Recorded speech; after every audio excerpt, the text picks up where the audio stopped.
할렐루야, 복된 주일입니다. 3부 예배에 오신 성도님들을 주님의 이름으로 환영하고 축복합니다. 오늘도 우리의 전 마음을 하나님께 올려드리는 시간이 되길 원합니다. 그냥 흘려보내는 예배가 아니라 우리의 전 마음과 믿음의 고백으로 찬양하고 또 선포되는 진리의 말씀을 우리가 듣고 깨닫는 복된 예배로 선용하는 저희들이 되었으면 좋겠습니다. 이 시간 함께 마음 담아 찬양하도록 하겠습니다. 아침 안개 눈앞 가리듯 아침 안개 눈앞 가리듯 나의 약한 믿음 의심 쌓일 때 부드럽게 다가온 주의 음성 아무것도 염려하지 마라 빗줄기에 바위 패이듯 나의 작은 소망 사라져갈 때 고요하게 들리는 주의 음성 내가 너를 사랑하노라 내가 너를 사랑하노라 한 번 더 아침 안개 눈앞 가리듯 아침 안개 눈앞 가리듯 나의 약한 믿음 의심 쌓일 때 부드럽게 다가온 주의 음성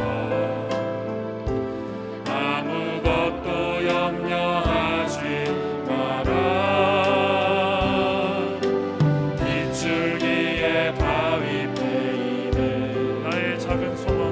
나의 작은 소망 사라져갈 때 고요하게 들리는 주의 음성 내가 너를 사랑하노라 외로움과 방황 속에서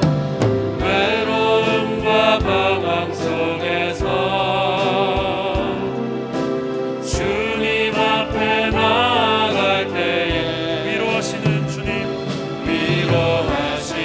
주님 나를 도우사 상한 나의 마음 감싸주시네 십자가의 보혈로서 주의 크신 사랑 알게 하셨네 주님께 감사하리라 언제나 주님께 감사해 처음부터 한 번 더 아침 안개 눈앞 가리듯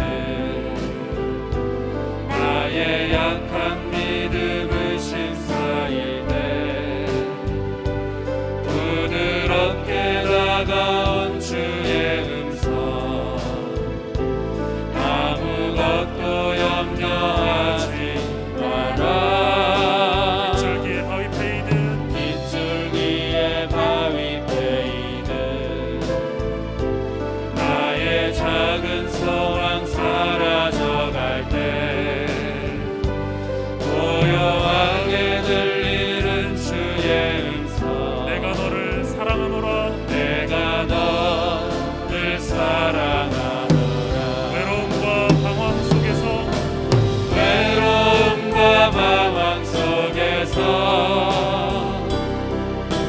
주님 앞에 나아갈 때에 위로하시는 주님 나를 도우사 상한 나의 마음 감싸주시네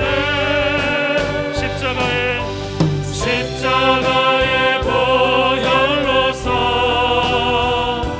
주의 크신 사랑 알게 하셨네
주고 깨뜨림. 한 번 더 우리의 향유값을 주께 드립니다. 내게 있는 향유가 주께 가져와 그 발 위에 입 맞추고 그 발 위에 입 맞추고 깨뜨립니다. 나를 위해 험한 산길 나를 위해 험한 산길 오르신 그 발 걸음마다 크신 사랑 새겨놓은 한 번 더 내게 있는 향유값 내게 있는 향유가 주께 가져와 주님 그 발 위에 입 맞추고 그 발 위에 입 맞추고 깨뜨립니다. 나를 위해 십자가에 나를 위해 십자가에 달리신 그 발 흘린 피로 나의 죄를 대속하셨네. 나를 위해 십자가에 나를 위해 십자가에 달리신 그 발 흘린 피로 나의 죄를 대속하셨네. 주님 다시 이 땅 위에 주님 다시 이 땅 위에 임하실 그때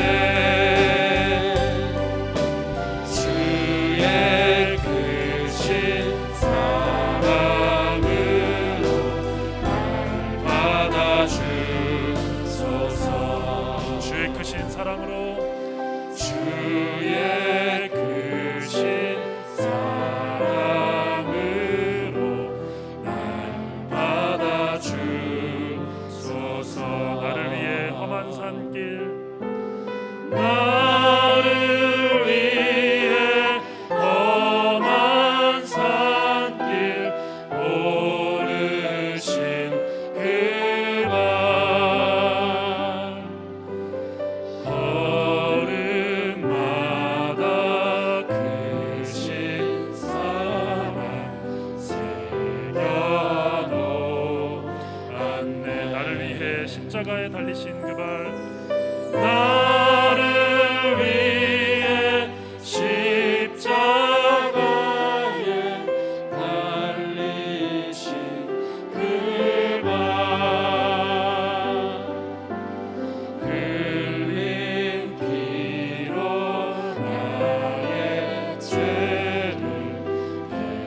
나의 영혼아 잠잠히 나의 영혼아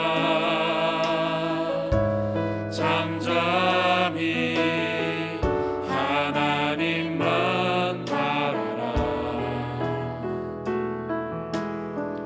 나의 소망이 저에게서 나는 너다. 오직 주만이 나의 반석 나의 구원이시니. 오직 주만이 나의 산성 내가 요동치 아니하리.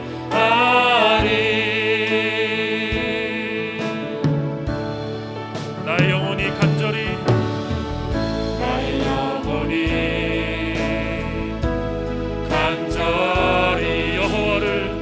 여호와를 갈망하며 나의 입술이 여호와를 찬양하리. 나의 영혼이 즐거이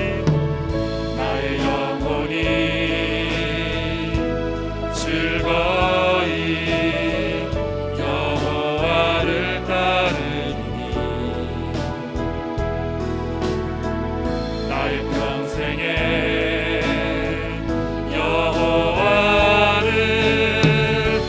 송축하리. 오직 주만이 나의 반석 나의 구원이시니. 오직 주만이 나의 산성 내가 요동치 아니하리.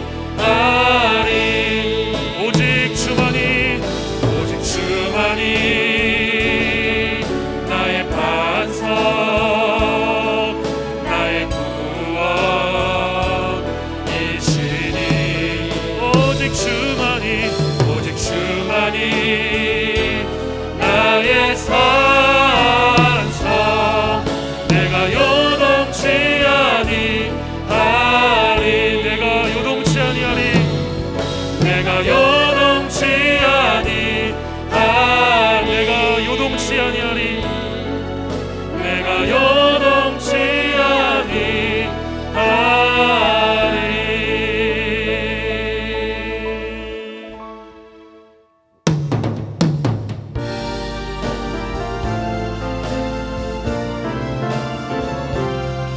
함께 찬양합니다.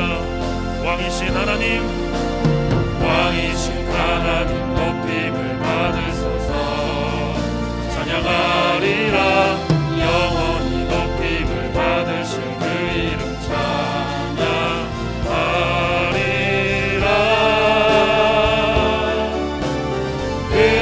그리스도 진리로 다스리네. 기뻐하라. 온 땅이여 찬양하라. 거룩하신 그 이름 높이리라. 거룩하신 그 이름 높이리라. 아멘. 할렐루야. 오늘 3월의 첫째 주일입니다. 아직도 봄이 멀리 있는 듯하지만 남녘 땅에는 꽃 소식이 많이 들려오고 있습니다. 인생에 봄을 베푸시는 하나님의 위대한 회복의 역사들이 우리 안에 가득하기를 간절히 바랍니다. 우리의 전 마음을 다해서 살아계신 하나님께 거룩한 주일 예배 올려드리겠습니다.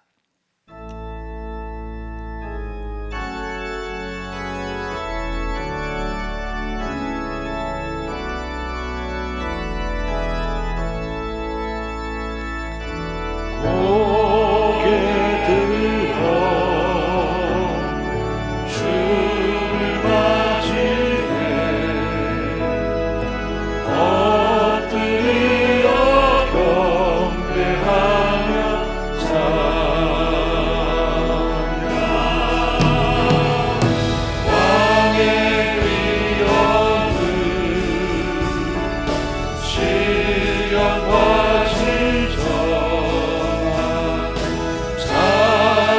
하늘로 영광 돌려 나방의 왕께.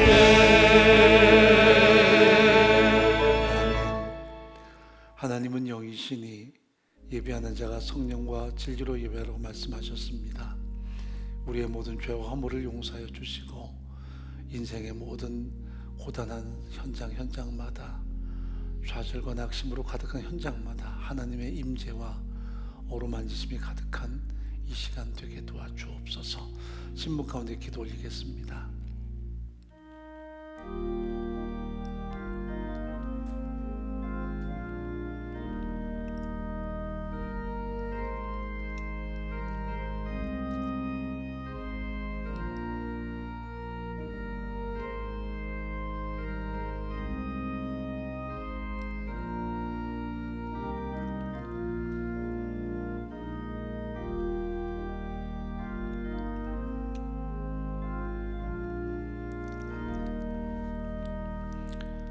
사도신경으로 신앙 고백합니다.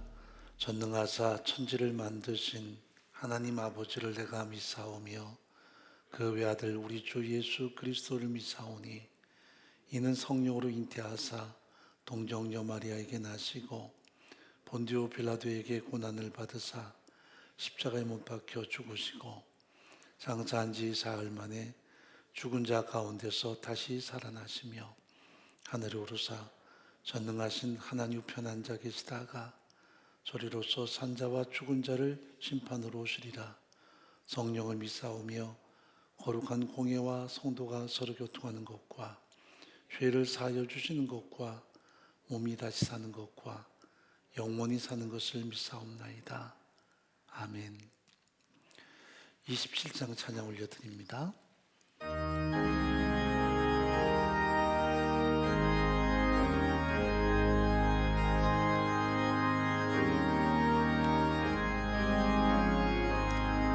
빛나고 높은 보좌와 그 위에 앉으신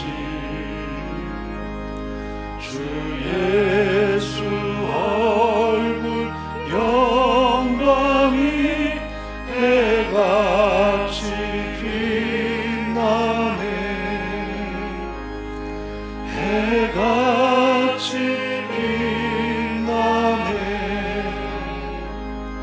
지극히 높은 위엄과 한없는 자비를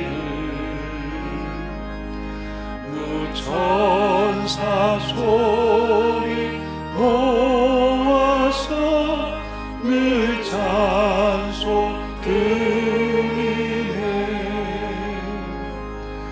늘 찬송 드리네. 영주들 나를 살리려 그 영광 버리고 그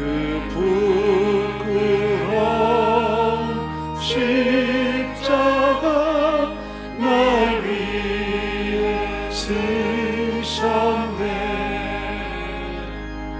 날 위해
소망 되시는 하나님 아버지, 코로나로 인해 힘겨운 나날 속에서도 우리에게 하나님 나라에 대한 소망을 품고 살아가게 하심을 감사드립니다. 오늘 거룩한 주의 날, 비록 제한된 인원이 현장 예배에 참여하고 있지만 각 처소마다 드려지는 모든 예배 가운데 주께서 함께 하시고 홀로 영광 받아 주옵소서. 하나님 아버지, 길어지는 비대면 생활 속에서 우리의 불안했던 마음이 어느덧 편안함으로 익숙해지고 우리의 신앙생활도 나태해지지 않았나, 이 시간 스스로 돌아보고 회개하오니 용서하시고 우리의 마음속에 다시금 예배에 대한 갈망함과 사무침으로 채워지게 하옵소서. 주님, 우리는 우리들의 삶을 물어뜯는 이 무서운 세계적 전염병이 어디서 왜 왔는지 알 수는 없습니다. 다만 주 하나님께서 우리를 불쌍히 여기시고 자비와 긍휼을 베푸사 이 팬데믹이 하루빨리 종식되어 우리의 일상이 회복되기를 간절히 소원합니다. 지난 3월 1일은 일제 침략과 만행에 맞서 주권을 잃은 이 나라 백성들이 손에 손을 잡고 태극기를 흔들며 대한독립 만세를 부른 그날의 정신을 우리 가슴에 새기는 날이었습니다.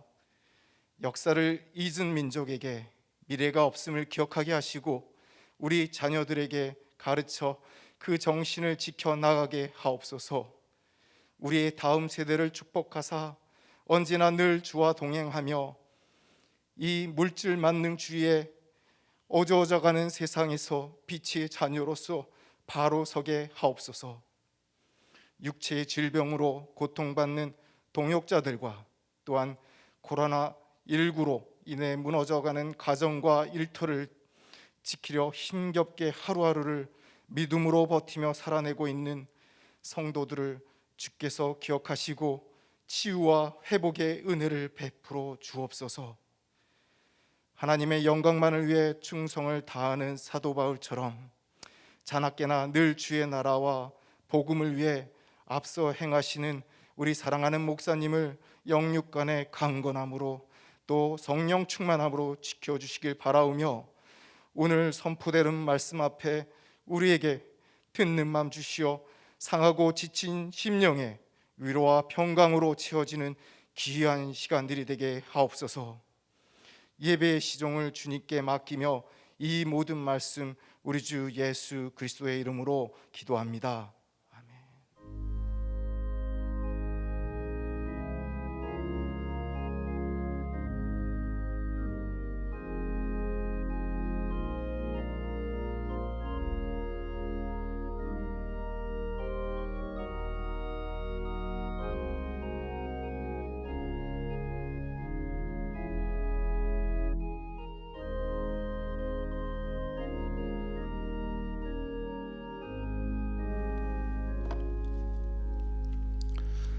몇 가지 광고 말씀 올려드리도록 하죠.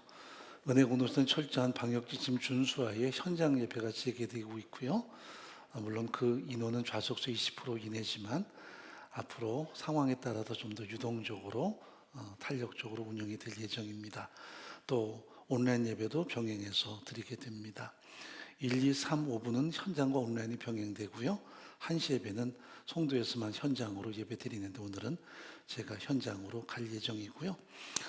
새벽 기도에는 현장 예배만 당분간 드립니다. 우리가 1년 동안을 비대면 온라인으로 하면서 많이 익숙해졌고 또 피곤해졌습니다. 그래서 고난주간까지 당분간 현장 예배만 재개하고 있고요.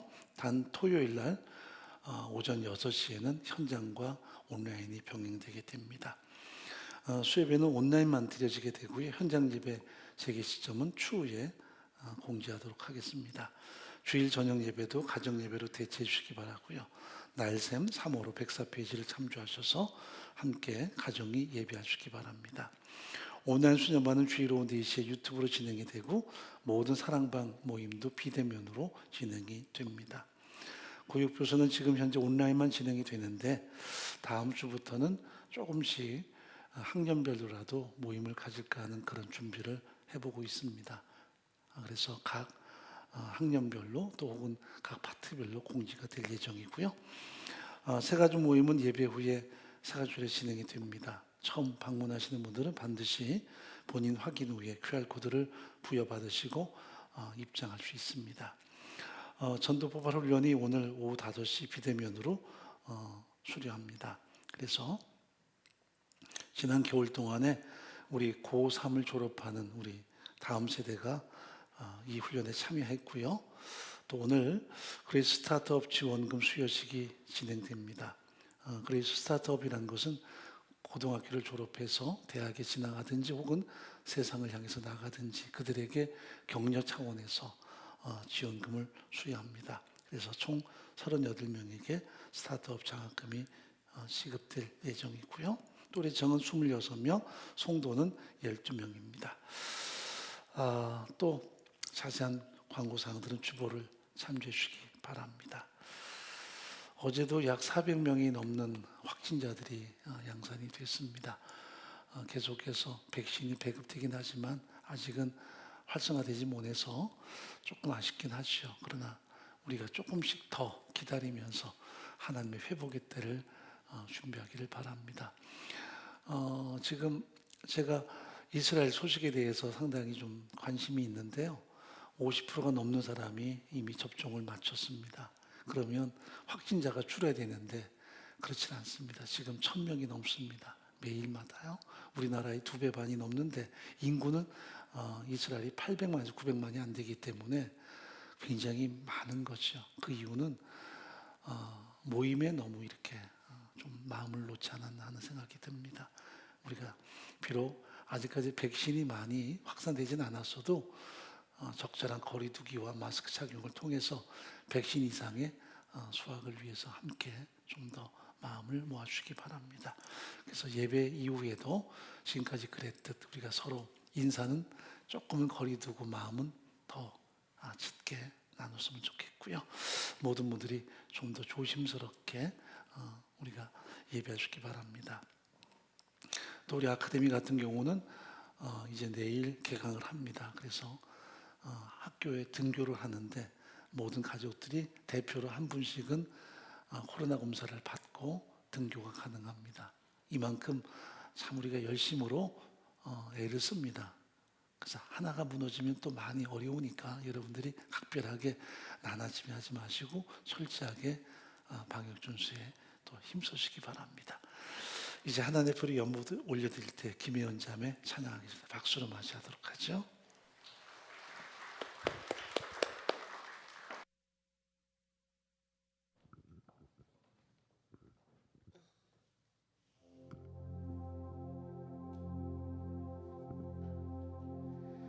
나의 평생에 단 한 가지 소원 주의 아름다우심 보며 사랑 노래하는 것 나의 왕 되신 주님의 얼굴 구하며 주 사랑 안에 머물러 사랑 노래합니다.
주님 내가 주의 장막을 사모합니다. 오직 주의 임재를 갈망합니다. 주의 집에서의 하루가 다른 곳의 첫날보다 좋으니 주 사랑 안에 머물며 사랑 노래합니다. 나의 평생에 단 한 가지 소원, 주의 아름다우심 보며 사랑 노래하는 것.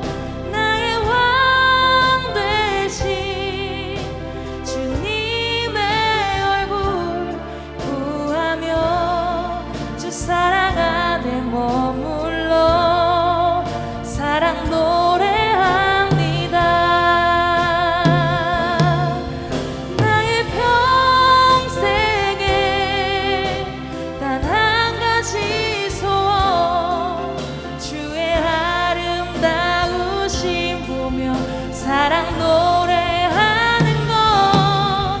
나의 왕 되신 주님의 얼굴 구하며 주 사랑 안에 머물러 사랑 노래합니다.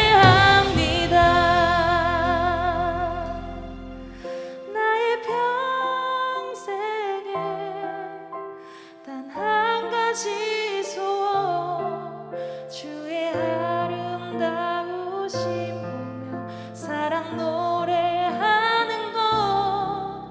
나의 왕 되신 주님의 얼굴 구하며 주 사랑 안에 머물러 사랑 노래합니다.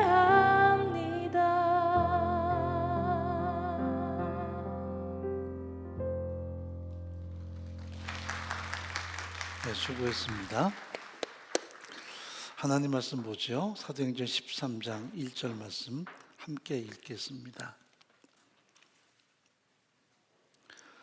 안디옥 교회 선자들과 교사들이 있으니 곧 바나바와 니게르라는 시몬과 구레네 사람 루기오와 분봉왕 헤롯의 젖동생 마나인가 및 사울이라. 아멘. 기도하겠습니다. 살아계신 하나님 아버지, 대자연 속에 아름다운 꽃이 피어나듯이 인생에도 회복의 은총으로 함께 하시기를 간절히 소원합니다. 우리의 모든 삶의 현장마다 때로 눈물이 있고 좌절이 있고 낙심이 있습니다마는 온전히 하나님 의지할 때마다 주께서 베푸시는 참된 회복과 충만한 은혜 역사들이 가득히 드러날 수 있도록 인도해 주기를 간절히 소원합니다. 우리가 터널을 걸으면서도 여전히 하나님을 의지하며 신뢰합니다. 그 말씀을 바라보고 사모합니다. 주께서 베푸시는 진정한 회복과 풍성한 아름다움이 우리의 삶의 모든 현장마다 가득히 드러날 수 있도록 은총을 베풀어 주옵소서. 이 시간도 다양한 인생의 아픔을 겪는 동역자들을 한 분 한 분 어루만져 주시고 주의 능력의 발로 붙들어 주시기를 간절히 소원합니다. 질병에서 너희 자유케 도와주시고 하나님의 치유를 누리게 도와주옵소서. 사업의 어려움들, 또 생업의 곤고함과 직장의 가슴앓이도 있습니다. 주께서 친히 그곳에 임재하셔서 하나님의 도우심과 역사심 가운데 늘 굳세게 승리할 수 있도록 은혜를 더하여 주옵소서. 이 시간도 하나님을 갈망하며 예배하는 동역자들의 모든 현장마다 하나님의 동일한 임재와 역사가 가득하게 도와주옵소서. 예배하며 우리의 전마음을 담은 연 올려드립니다. 하나님의 주권을 인정하며 공급에 대한 감사함으로 드렸습니다. 주께서 지경을 넓혀주시고 주의 강한 손으로 도우시며 생업과 직장과 사업과 우리의 종교가 다음 세대까지도 하나님의 기쁨과 상급될 수 있도록 은총을 풍성히 베풀어 주옵소서.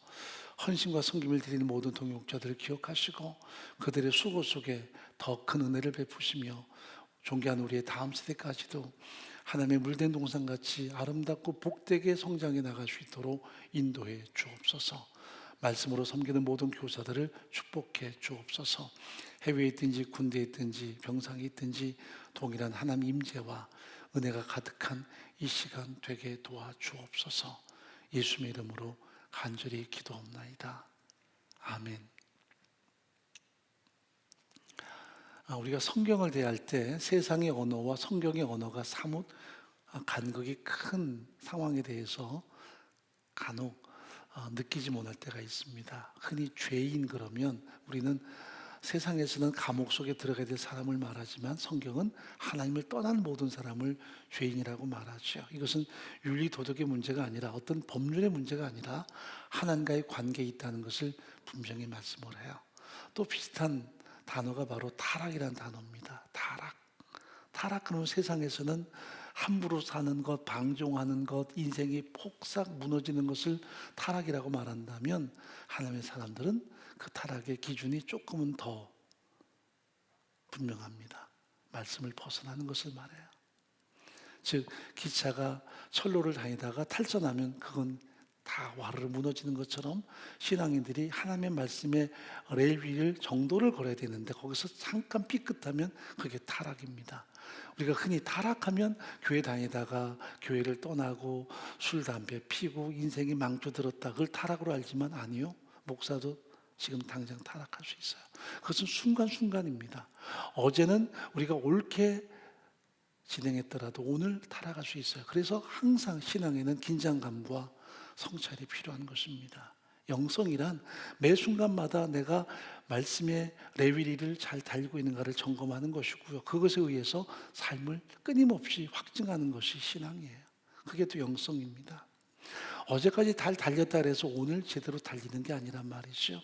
어제까지 들렸던 말씀이 오늘은 안 들리거나 어제는 그 말씀 앞에 우리가 무릎 꿇고 철저하게 순복했다면 오늘은 그 말씀을 도외시할 때 그 사람은 이미 타락한 것이고요. 다른 말로 신앙이 탈선해버리고 만 것입니다. 우리가 구약 이스라엘 역사를 보면 어떤 국가의 흥망성쇠가 어떤 국력이 있는 것만도 아니었습니다. 군사력도 아니었습니다. 그것은 오로지 그들이 하나님의 말씀을 전적으로 신뢰하며 그 말씀 따라 순복하는가가 그 국가의 흥망성쇠의 가장 선명한 기준이었어요. 그래서 북왕국은 훨씬 더 남왕국보다 부유했고 강력한 군사력이 있었고 또한 힘도 있었습니다. 그러나 먼저 몰락해요. 이유는 말씀을 도외시했기 때문이었습니다. 특히 남쪽도 다윗의 계승자들이 왕이 되었다, 그것뿐 아니라 중간중간마다 그들이 타락의 삶을 끊임없이 살아갈 때, 그래서 완전히 그들의 운명이 몰락할 때 중간중간마다 개혁자들이 있었습니다. 그 개혁은 타락을 향해 치닫던 그들의 삶을 정도 위에 올려놓는 것을 이야기합니다. 말씀 위에 바로 세우는 것을 의미해요. 그런 현장이 있었기 때문에 역사는 보다도 오래 지속됐고요. 그들이 하나님 앞에 살아남을 수 있었던 것입니다. 우리가 다윗 그러면 믿음의 사람이죠. 그런데 그 믿음이 과연 어떤 믿음이었는가? 어릴 때부터 일평생 동안 말씀을 기초로 해서 항상 그 말씀이 자신의 견고한 바탕이 됐어요. 그 위에 자신의 삶이 놓여지고 그 선명한 레위리로 지나갑니다. 그러나 그도 인간이기에 타락할 때가 있었어요. 그 타락은 어떤 윤리 도덕 이전에 말씀을 도외시할 때 운명은 반드시 무너집니다.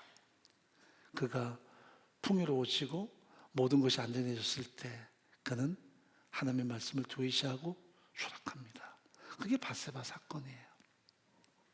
그러나 그런 추락하는 그에게 하나님의 말씀이 들려집니다. 당신이 그 사람입니다 하고 나단이 그를 향해서 경고할 때 그는 돌이켜요. 이게 이 사람의 위대함이었습니다.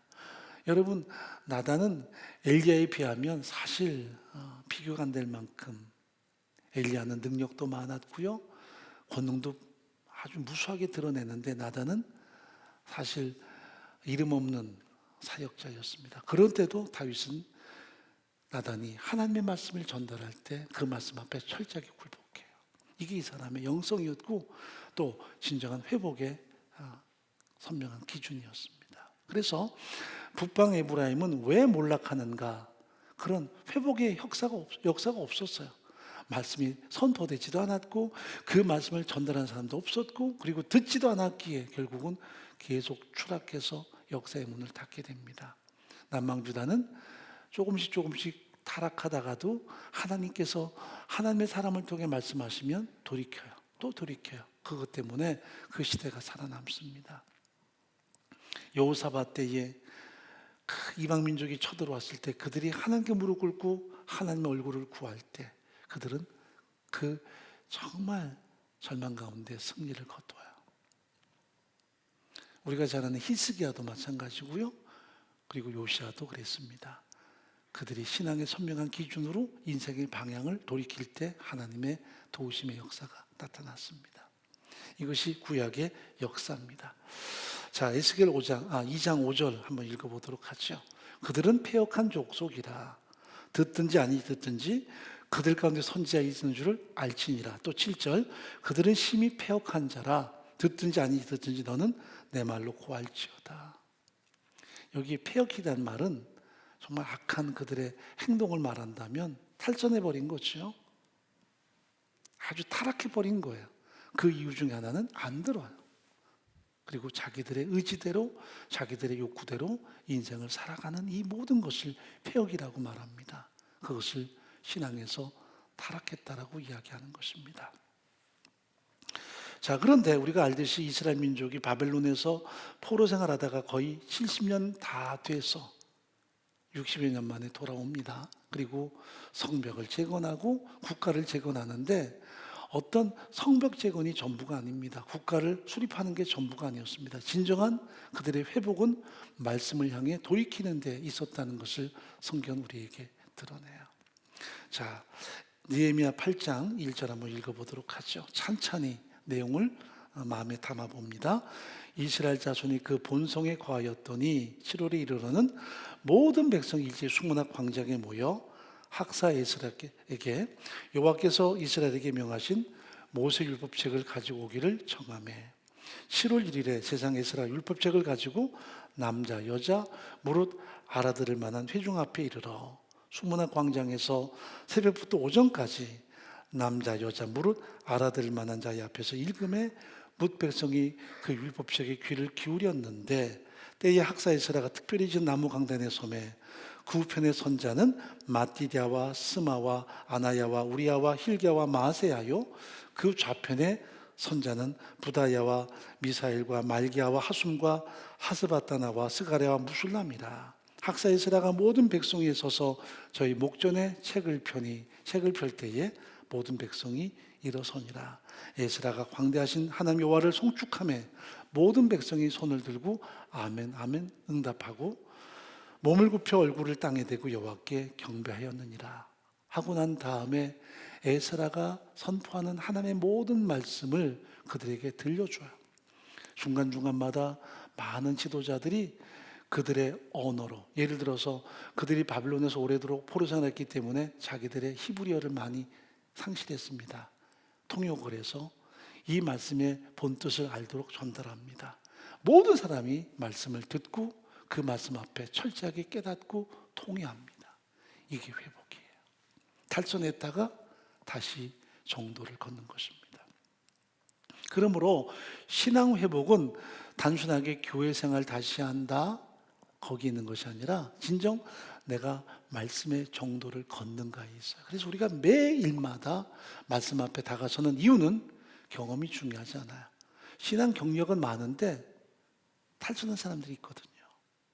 예전의 경험, 예전의 경력 가지고 오늘 적당히 살고 더 이상 들려오는 말씀이 없고 더 이상 그 말씀이 나를 이끄는 동력이 안 되는 그 자체가 탈선이에요.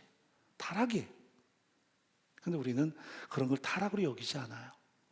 교회 다니다가 갑자기 술, 담배 피우고 뭔가 인생이 망가진 것을 타락으로 본다면 그것은 세상적인 언어예요.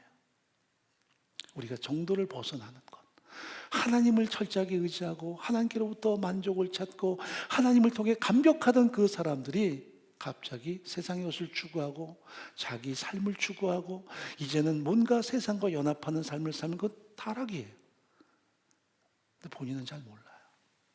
내가 이런 어려운 때에 쉼을 갖겠어. 나도 쉼이 필요해.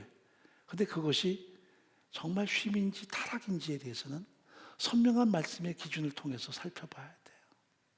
항상 제가 다윗에 대해서 민감한 이유가 뭐냐면, 다윗은 그렇게 파란만장한 고난 생활을 하다가, 그것도 여러분 십수년 동안의 고통스러운 세월을 통해서 자기 유다족 속의 왕이 되고, 그리고 7년 동안의 내전을 통해서 통일지파의 왕이 되는데, 그 시간이 사실은 20년이 더 걸려요. 그러니까 왕이 오른 다음에 나도 이제 쉴만해, 나도 자격이 있어. 그 순간 그는 타락해요. 말씀이 들려오지 않고 어떤 세상의 가치관에 유린당하면서 그는 철저하게 세상으로 전락해 버립니다. 시간 문제였어요.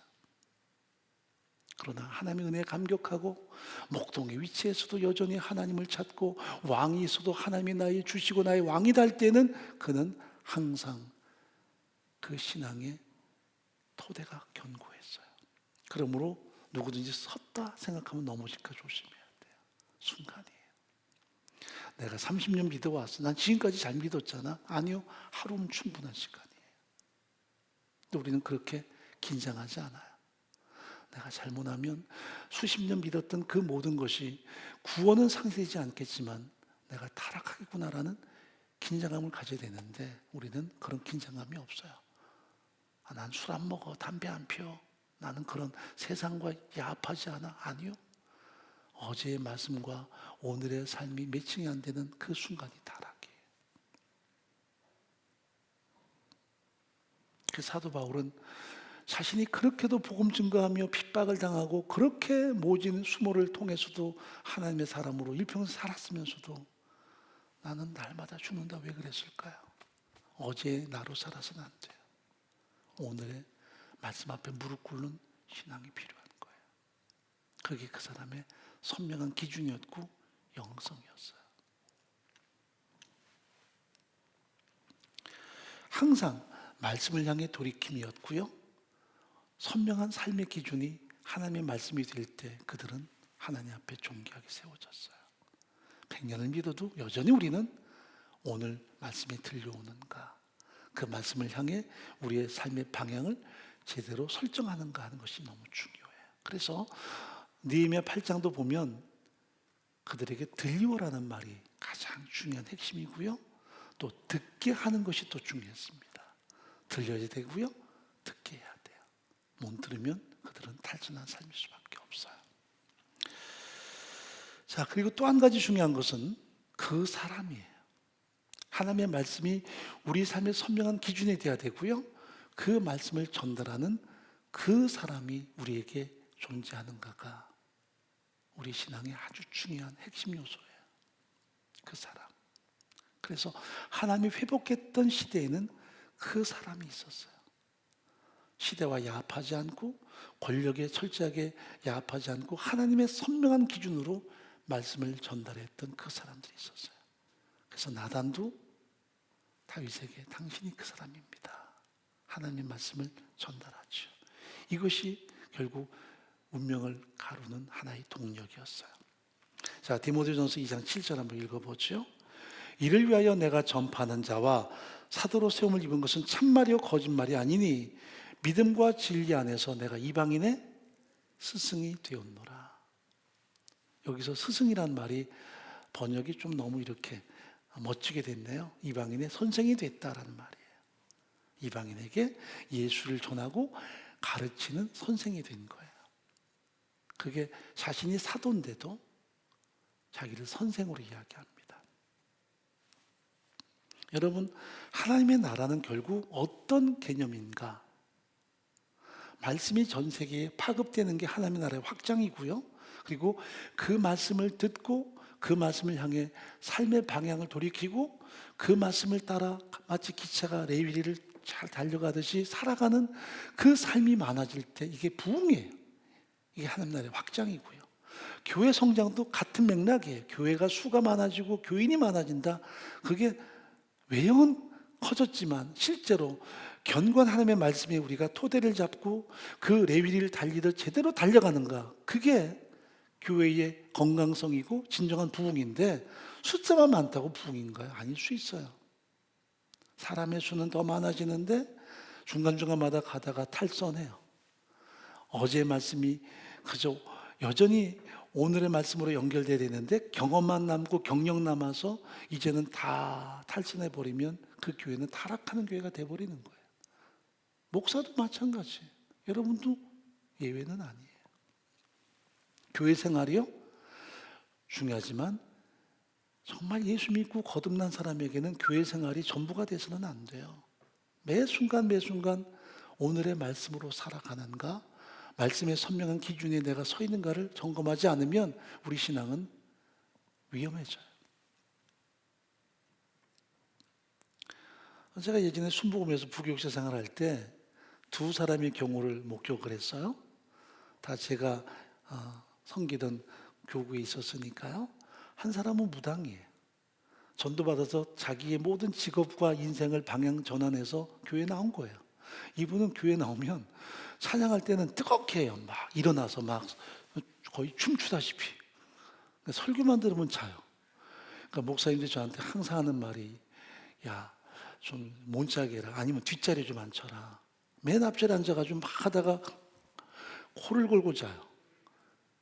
그런데 이제 또 한 사람은 아이 엄마인데 몇 년도록 임신을 못 했어요. 그래서 기도 제목이 정말 간절했어요. 그런데 이분은 여전히 자지만 교회 열심히 나오고, 이분은 정말 말씀 잘 듣고 신앙이 있는데 나중에 임신을 했어요. 정말 기적 같은 일이죠. 얼마나 감사했는지 임신하고 똑 돌렸다니까요. 그런데 그 다음부터는 교회에서 잘 못 봤어요. 왜? 의사가 뭐 특별하게 말한 것도 아니고 위험한 상황도 아닌데도 그냥 아기 낳을 때까지 주저앉고 또 주저앉았어요. 여러분, 우리가 볼 때는 저 무당은 와서 맨날 잠만 자고, 저 애기 엄마는 간절함이 있고, 겉보기에는 신앙이 드러나지만 이 사람은 운명이 바뀐 거예요. 인생의 목적이 달라진 거예요. 삶의 터전이 달라졌어요. 이 사람은 어릴 때부터 쭉 그 길을 걸어왔어요. 우리가 신앙을 잘못 오해하면 그냥 내가 잘 믿었고 지금까지 수십 년 와 있으니까 이게 건강한 걸로 착각하지만, 잘못하면 그렇게 금방 타락할 수 있어요. 내 욕구가 충족되고 내가 더 이상 바랄 것이 없고 내가 이만큼 헌신했고 나도 이제 나름대로 인생의 방법을 찾는다. 그게 타락인데도 우리 모르고 살아요. 말씀의 선명한 기준에 의해서 나를 점검해야 돼요. 그래서 목사도 많이 타락할 수 있어요.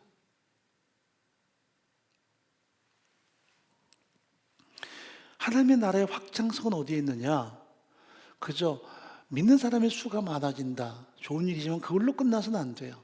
수많은 사람이 말씀 앞에 돌아와서 그 말씀을 향한 선명한 기준으로 그 말씀이 인생의 목표가 되고 그 말씀에 자신의 신앙이 항상 견고히 서서 나아가는 것. 이것이 진정한 하나님 나라의 확장이죠. 그런 면에서 오늘 14장 1절 한 절만 우리가 말씀을 보고 있지만 중요한 의미가 있어요. 지금까지 예루살렘을 중심으로 복음이 증거돼요. 성령이 임하셔서 사도들의 그 모든 삶의 가치를 바꾸고 그들로 하여금 입술을 열어 예수가 주시라고 외치게 했고요. 3,000명이 회개하고 5,000명이 회개해서 예루살렘이 가득한 크리스찬으로 부흥했어요. 그런데 하나님은 핍박을 통해서 그들을 사마리아로 복음 전하게 하세요. 또 흩어진 사람이 저 지금의 터키 최남단에 있는 수리아의 안디옥까지 가게 하세요. 그래서 복음 전하는데 거기서 수많은 사람이 돌아오지요. 하나님의 거룩한 바람은 우리가 성령을 통해 예수를 믿는다. 이제 많은 사람이 주께 돌아오고 교회가 이렇게 성장했다가 아니에요. 하나님이 요구하는 것은 예수께서 명령하신 너희는 가서 모든 족속의 제자를 삼아라. 아버지와 아들과 성령 세례를 주고 내가 너에게 분부한 모든 가르쳐 지키게 하라. 이 말씀하고 또 한 가지는 성령 오신 너희가 권능을 받고 예루살렘, 유대, 사마리아 땅까지 이뤄 내 증인이 되리라는 이 말씀 따라 가는 거였어요. 근데 그들은 자기들이 성령을 통해 예수 믿고 그리고 그 놀라운 구원의 역사가 나타나서 유대인들이 가득했을 때 거기 안주했어요. 그게 선민사상이고 다른 말로 말하면 그들의 타락이었어요. 그래서 핍박을 통해서 그들을 하나의 벽을 무너뜨려요. 그래서 이방인에게 가요. 그런 이후에 안디옥에서 놀라운 부흥이 나타나죠. 이방인이 중심이 된 공동체가 세상 앞에 출현한 것입니다. 이 소식을 전해들은 예루살렘 공동체는 동역자들을 파송을 합니다. 그 핵심 인물이 바나바였어요. 자, 한번 1절 읽어보죠. 안디옥 교회 선자들과 교사들이 있으니 곧 바나바와 니기르라는 시몬과 구레네 사람 루기오와 분봉 헤롯의 젖동생 마나엔과 및 사울이라.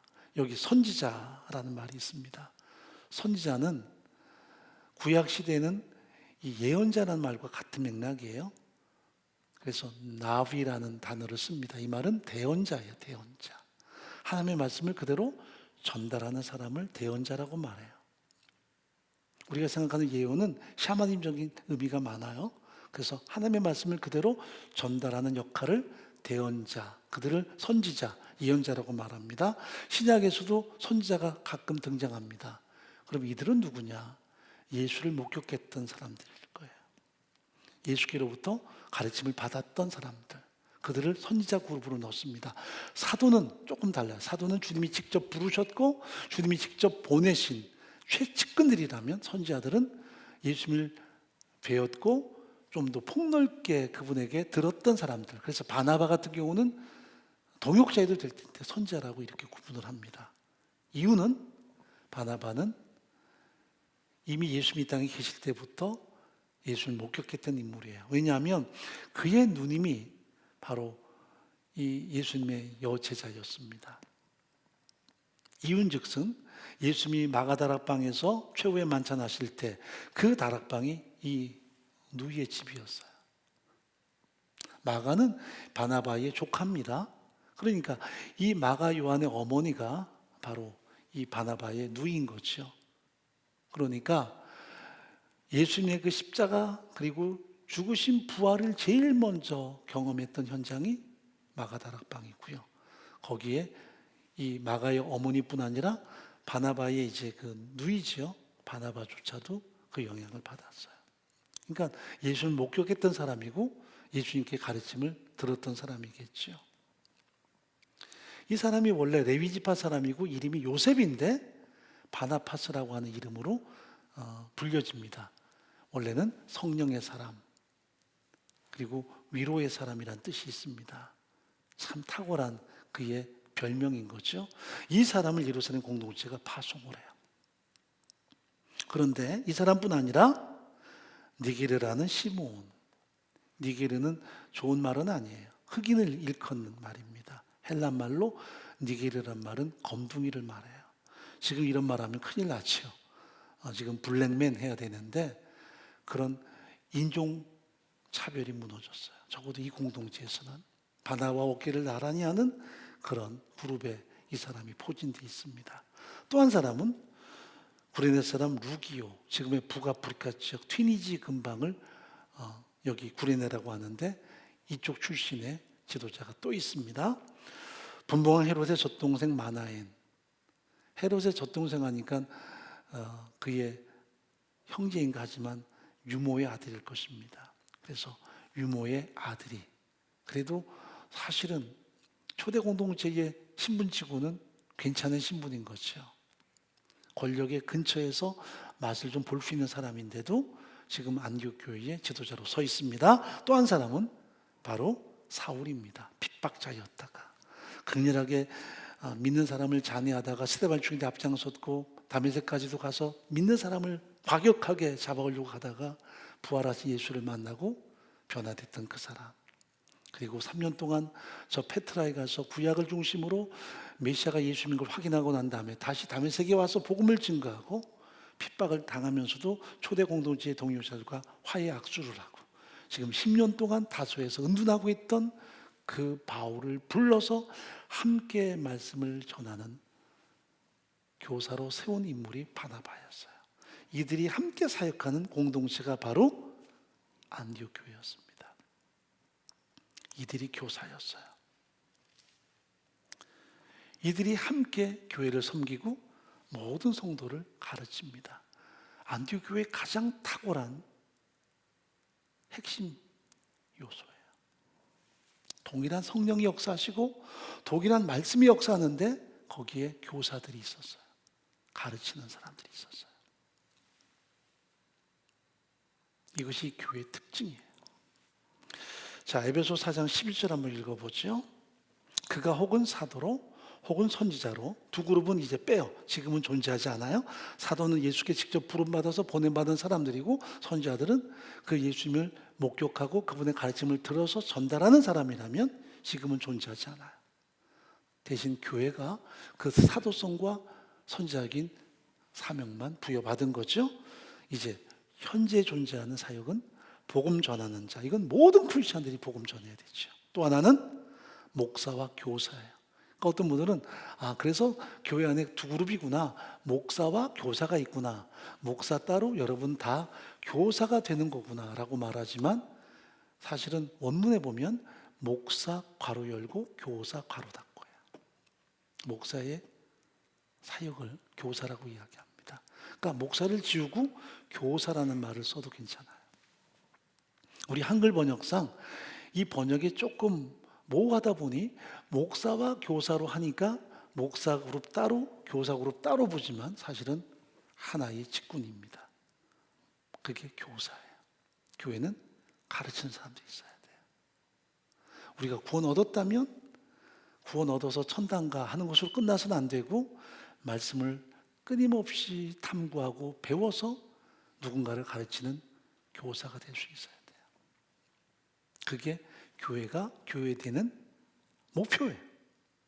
그러면 여러분들이 주일학교 교사라도 해야 되겠구나, 아니면 순장을 해야 되겠구나, 그런 얘기만은 아니에요. 적어도 우리가 의식 속에 나는 누군가에게 진리의 말씀을 가르치는 사람, 그리고 그 모든 것을 전달하는 사람이라는 대한 인식을 가져야 돼요. 그러면 여러분들이 내가 가르치는 재주가 없어요, 나는 가르치기도 어렵고요 하지만, 우리 모두는 복음 증거와 더불어서 누군가에게는 영향력으로, 누군가에게는 입을 열어서 가르치는 사람인 것을 인식하고 살아야 돼요. 그게 우리 모두예요.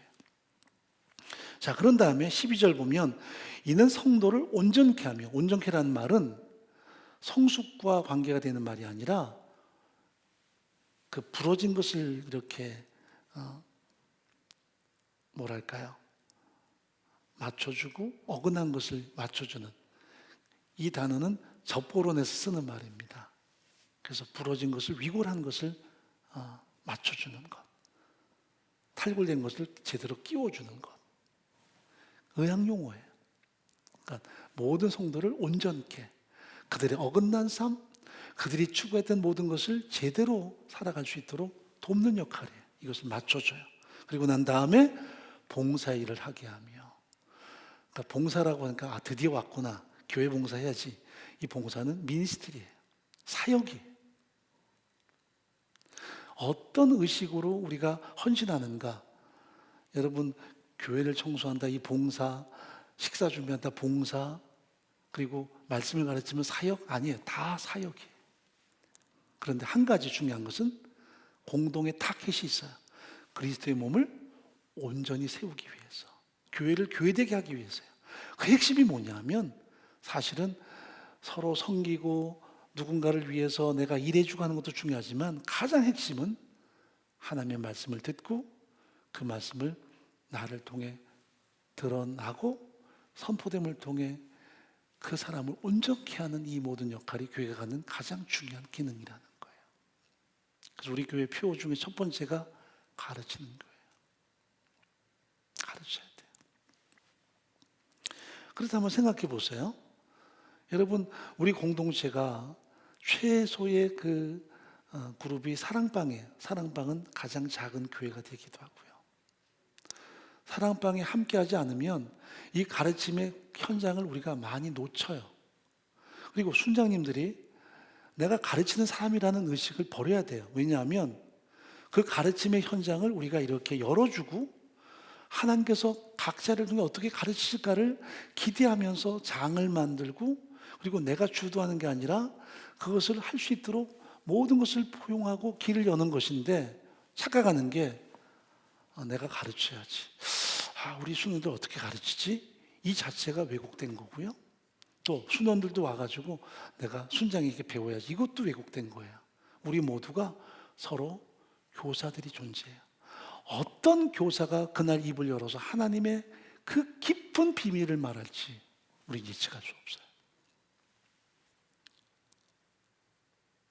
지금은 여러분이 목사에게 듣는 상황이니까 듣지만 사실은 가장 좋은 상황은 소그룹에서 이 말씀을 함께 나누고 공유하는 거예요. 제가 우리 청년들과 비전트리 가거나 성서실이 가면 이제 같이 말씀을 나누고 공유하죠. 그리고 중간중간마다 청년들이 고백을 해요. 자신의 삶을 간증도 해요. 거기에 제가 느끼는 감동이 있어요. 분명히 그 청년들이 어린 나이지만 선생 같은 거예요. 왜? 겉보기에는 멀쩡하죠. 좋은 집안에서 잘 자란 것처럼 보이지만 그 속 깊은 얘기 드러내면 흔히 결혼 과정이에요.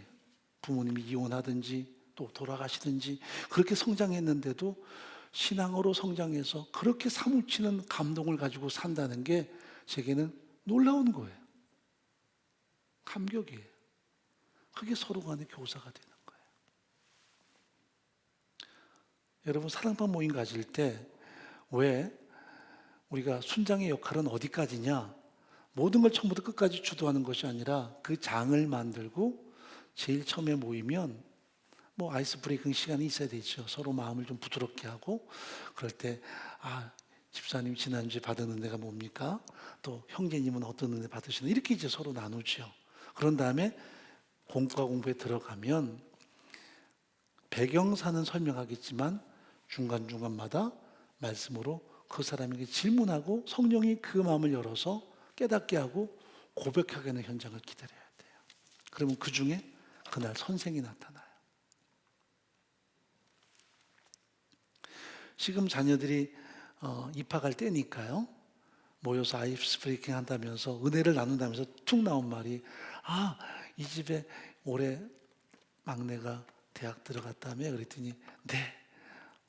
저는요 큰아이가 이번에 대학 들어갔어요. 그러다가 이제 대화가 그쪽으로 물꼬가 튀어요. 그럼 어느 대학 갔어요? 이러다 보면 서로 간에 얽혀요. 처음에 아차 싶어야 돼요. 말 잘못 건넸구나. 거기서 빨리 무마시켜야 돼요. 그런데 한번 물꼬가 트이면 계속 그쪽으로 또랑으로 흘러가요. 물길이 커져요. 그러니까 처음에 순장들이 할 역할이 뭐냐면 적절하게 제어하고 은혜의 범주 안에 있도록 끝까지 몰아가야 돼요. 순장의 역할은 이걸 잘 분위기를 몰아가는 거지 끝까지 주도하는 게 아니에요. 그런데 중요한 게 있습니다. 그 중에 한 사람이 교사가 돼요. 성령의 역사예요. 이제 갓 교회 나온 사람인데 막 대학 들어갔다 자랑하고 거기서 이게 물꼬가 잘못 터져가지고 막 걷잡을 수 없어요. 그럴 때 어떤 사람은 수도권, 어떤 사람은 더 좋은데 막 얘기해서 거기서 또 과외했느냐 나오고 막 걷잡지를 못해요. 근데 한 사람이 입을 열어요. 제 아이는 장애가 있어요. 그런데도 감사해요. 그때 그 사람이 선생이 되는 거예요. 모두는 그 앞에 입을 다물게 돼요. 성령이 그 입을 열어서 예수의 은혜와 사랑을 경험하게 하고 입을 열게 하면 그 사람이 그날은 선생인 거예요. 그 멋진 현장을 경험하는 게 소그룹이에요. 근데 그 소그룹에 함께하지 않으면 우리가 다 잃어요. 그냥 이렇게 다 모여서 목사가 던지는 메시지 듣고 이것도 은혜가 되겠지만 한계가 와요.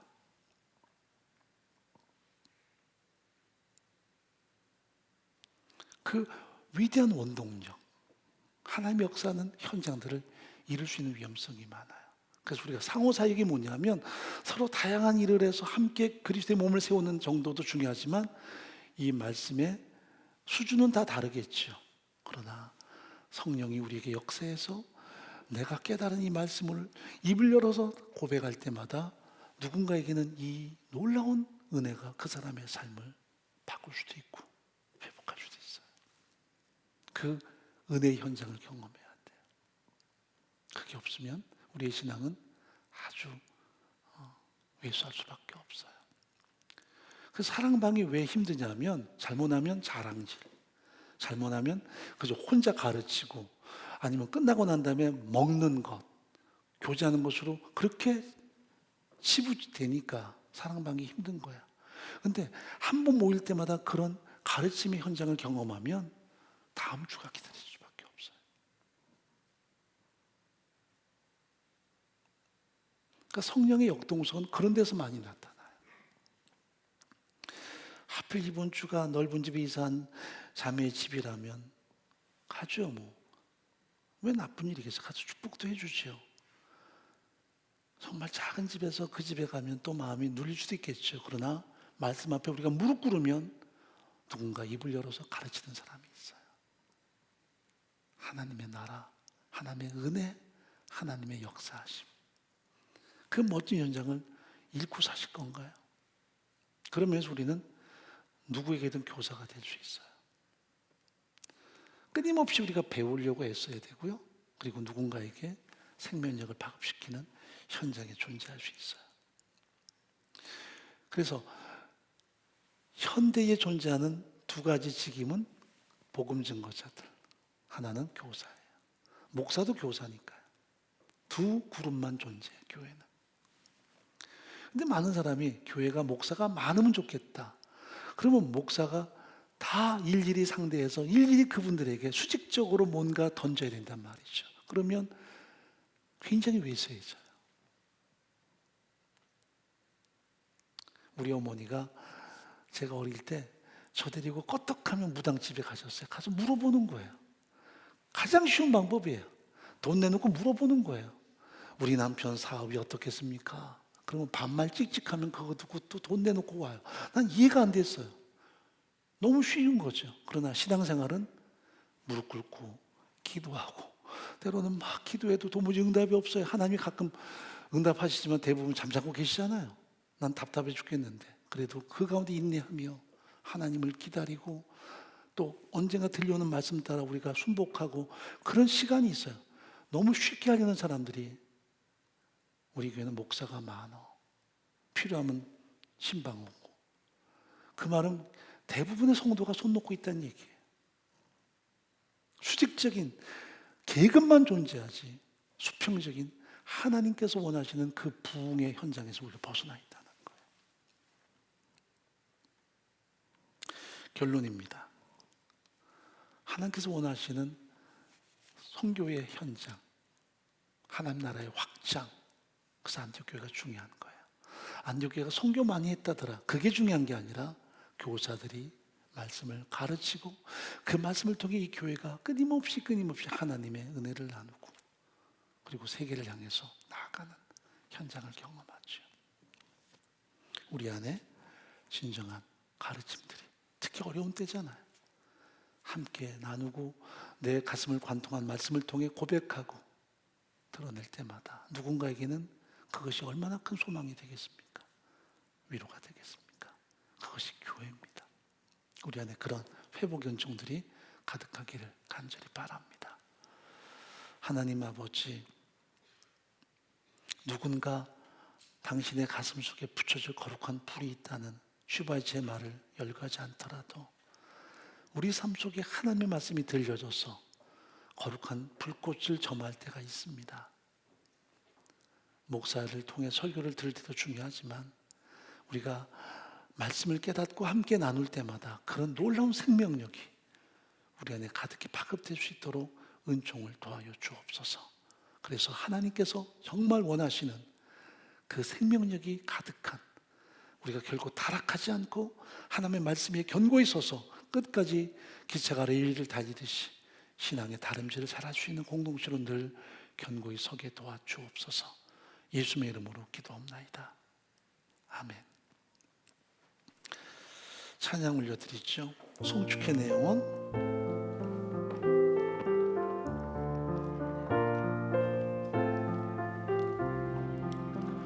송축해 내 영혼 내 영혼아 거룩하신 이름 이전에 없었던 노래로 나 주님을 경배해. 해가 뜨는 새 아침, 해가 뜨는 새 아침 밝았네.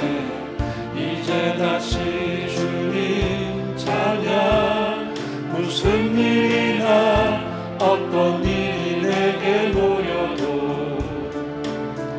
저녁이 올 때 나는 노래 노하기를 더디하는 노하기를 더디하시는 주 그의 크신 사랑 넘치네 주의 선하심 내가 노래하리 만 가지 이유로 만 가지 이유로 나 감사 만 가지 이유로 만 가지 이유로 나 감사해 내 영혼 감사해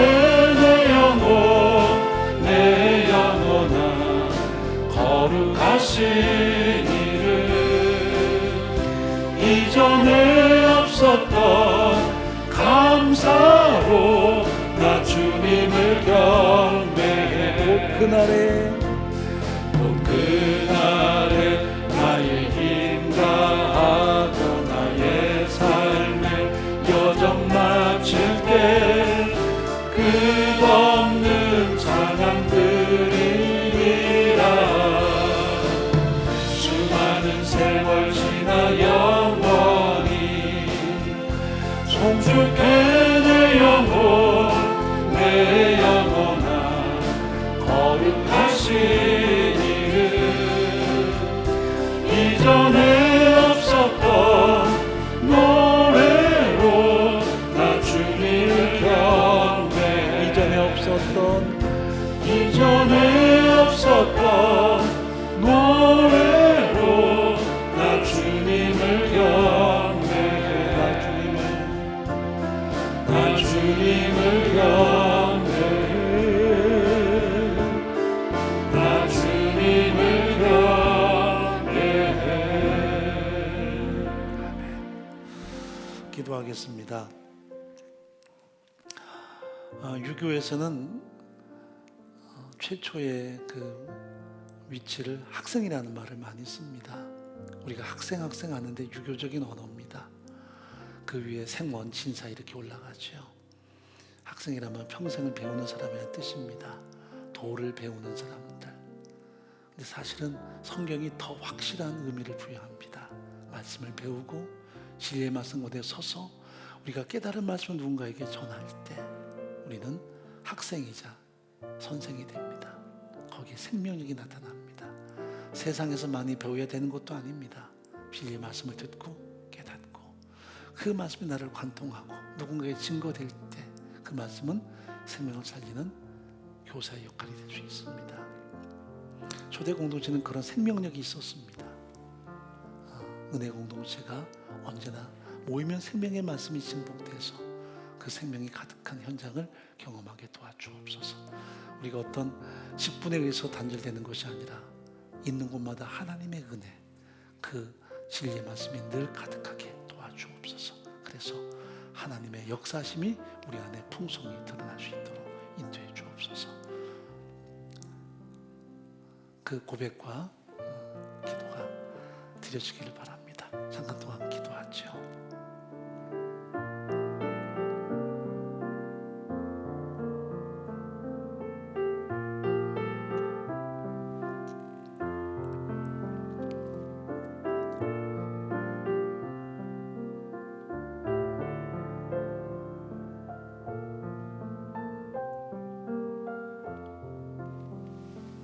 지금은 우리 주 예수 그리스도의 은혜와 하나님의 사랑과 성령의 함께 하심이 사랑하는 모든 동역자들과 우리의 존귀한 다음 세대 위에 공동체와 우리 민족과 열방 가운데 함께 하시기를 간절히 축원하옵나이다.